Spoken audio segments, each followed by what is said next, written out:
Setelah kembali mengabaikan panggilan ke Jari Lebong pada panggilan kedua hari Selasa lalu terkait kasus tindak pidana korupsi Sekretariat DPRD Lebong tahun anggaran 2016. Kini tersangka berinisial Trep mantan Ketua DPRD Lebong kembali tidak kooperatif pada pemanggilan ketiga di hari ini Jumat 16 Juli 2021. Baik dari tersangka Trep dan kuasa hukumnya sendiri tidak memberikan kabar hingga pemanggilan ketiga ini.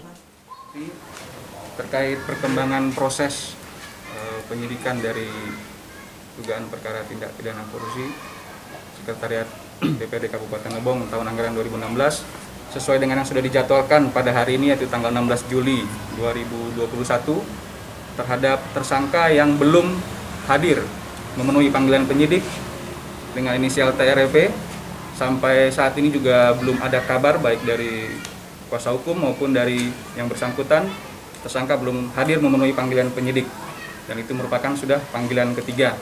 Tim penyidik Kejaksaan Negeri Lebong telah berkoordinasi dengan pimpinan bahwa proses dan penyidikan tetap berjalan.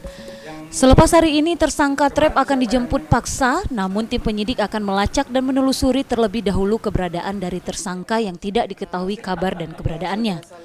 Dan berdasarkan perkembangan tersebut, kami tim penyidik juga sudah merapatkan dengan pimpinan dan proses ini tetap berjalan dan tidak mempengaruhi terhadap keempat tersangka lainnya yang sudah kooperatif untuk datang dan memenuhi panggilan penyidik.